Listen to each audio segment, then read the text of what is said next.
Un sujet qui heurte très souvent les musulmans de France et les musulmans d'Europe de façon générale, c'est la façon dont la droite nationale en France, en Europe occidentale, traite la question du conflit en Palestine ou traite aussi la question de façon générale de l'antisémitisme, du judaïsme, du sionisme, enfin tout est mélangé parce que ces personnes sont parfaitement incultes de tous ces sujets.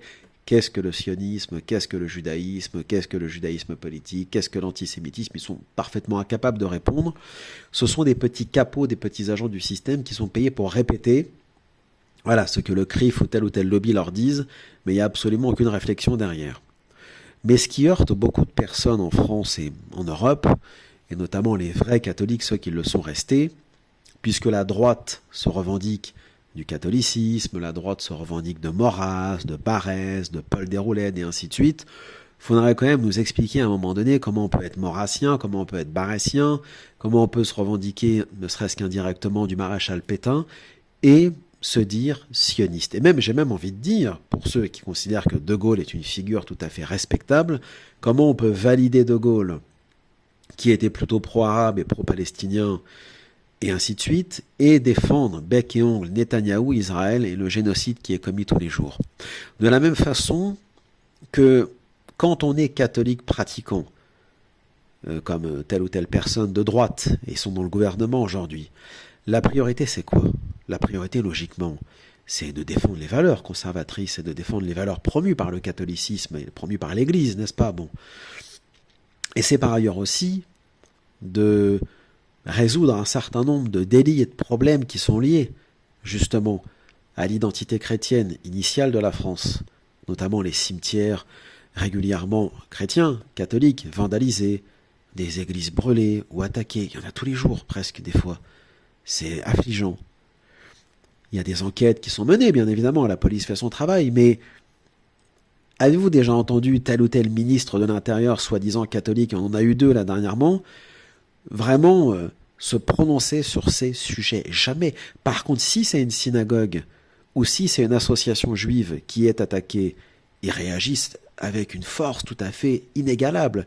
Alors qu'ils réagissent, ça fait partie de leur boulot. C'est tout à fait normal, effectivement, de condamner des attaques contre des lieux de culte, quels qu'ils soient. Mais à un moment donné, quand on est soi-disant français de souche, comme ces droits tardés, quand on est soi-disant catholique, quand on connaît le Nouveau Testament, et quand on sait à quel point des lobbies, comme le Congrès juif mondial et d'autres, veulent le censurer, veulent le caviarder, parce qu'ils considèrent que le Nouveau Testament est antisémite.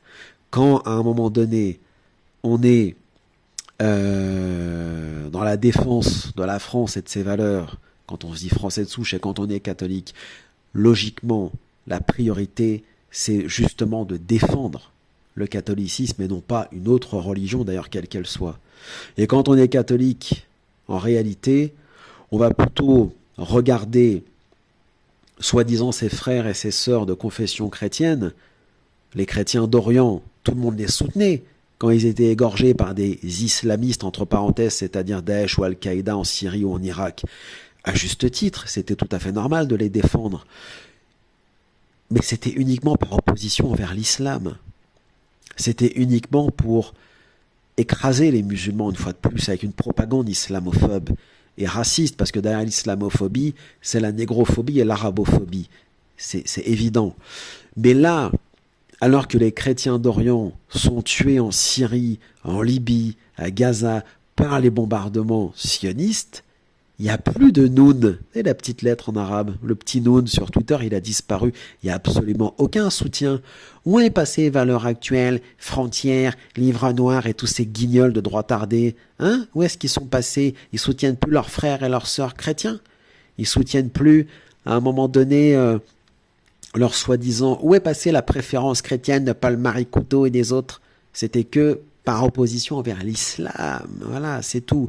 Donc, bien sûr, mes camarades qui sont des cathos tradis me diront « mais tu perds ton temps, ce sont des baltringues, ce sont des faux cathos, des apostats, des hérétiques ». Oui, peut-être. C'est un problème chrétien, entre parenthèses. Mais dans le fond, je trouve ça personnellement, en tant qu'ex-chrétien catholique par ailleurs, insupportable de voir des gens se revendiquer de Jésus et de la Sainte Vierge Marie en passant tout leur temps à se donner corps et âme à défendre des idéologies qui considèrent que Jésus est un et que sa mère est une, vous savez très bien quoi. Et c'est ce qu'ils disent dans leur prêche pour certains rabbins du matin au soir. D'un autre côté, vous avez Donald Trump, qui nous est encore par certains présenté comme un dissident depuis des années. Trump, hier ou avant-hier précisément, aurait pu, en tant que chrétien WASP, c'est-à-dire White Anglo-Saxon Protestant, soi-disant, parce qu'à ma connaissance, il n'est pas catholique, comme la majeure partie des Américains blancs anglo-saxons, il aurait pu se rendre dans une église, réciter la Bible, etc. Non, il s'est rendu dans l'un des sanctuaires Lubavitch à New York, si je ne m'abuse, sur la tombe de l'un des grands noms du mouvement Lubavitch, Chassidique, c'est-à-dire Menachem Schneerson. Menachem Schneerson, qui, dans une célèbre vidéo des années 90, rencontre Netanyahou et lui dit d'accélérer le grand Israël et le retour du Mehdi, ça va faire plaisir à certains, du Messie, et dans une autre vidéo qui, en discutant avec un chrétien, avec un ancien juif devenu chrétien, qui lui amène des livres sur le christianisme, il les prend, il les jette à la poubelle. À la poubelle. Jésus et la Sainte Vierge Marie à la poubelle. Logiquement, ce qui est bien, c'est qu'aux États-Unis, il y a de plus en plus de sénateurs, de penseurs, d'internautes qui se mobilisent et qui disent c'est bon, faut bazarder Israël, c'est des milliards pour rien. Nous, Américains, Goïm, nous crevons à Baltimore, Philadelphie, etc., du fentanyl et du reste. America first. Un discours très Lindberghien, pour ceux qui voient où je veux en venir. D'un autre côté, Trump, lui, comme Kamala Harris, comme les autres, sont dans une course pour montrer lequel des deux est le plus sioniste, le plus pro-judaïsme politique. C'est un point où même les juifs américains qui sont pro-palestiniens se demandent, mais quel est l'intérêt et à quoi sert cette attitude chez des goïms, des gens qui sont même pas juifs, de quoi ils se mêlent? C'est presque une forme d'antisémitisme inversé, en fait. C'est chercher à tout prix les faveurs de lobbies et de réseaux et d'idéologies pour gagner une élection. À un moment donné, les juifs eux-mêmes en sont choqués. Bref, tout ça pour dire comment des gens de droite, des gens qui peuvent nous dire « je suis de droite, je suis catholique », peuvent valider le sionisme, le judaïsme orthodoxe, etc., et en faire un combat dans leur vie. Mais où est le combat national de ces gens de droite? Où est leur principe chrétien, catholique et leur fraternité chrétienne avec leurs soi-disant frères, leurs soi-disant sœurs du Moyen-Orient, les chrétiens d'Orient là qui sont bombardés au Liban, etc. Tout cela s'est évaporé. Donc, à un moment donné, soit ces gens arrêtent de dire qu'ils sont chrétiens ou qu'ils sont catholiques, puisque c'est clairement une usurpation, soit ce serait bien que quelqu'un dans les médias, pour ceux qui sont invités, aille leur parler directement et leur dise « condamnez-vous, parce qu'ils nous demandent ces gens-là, condamnez-vous le Coran, condamnez-vous les hadiths, condamnez-vous, très bien. Et vous, vous êtes chrétien, vous êtes catholique, vous aimez Jésus, vous aimez la Sainte Vierge Marie, condamnez-vous le Talmud, condamnez-vous les textes des rabbins qui considèrent que Jésus est un et sa mère une prostituée, et ainsi de suite. Condamnez-vous, vous êtes catholique.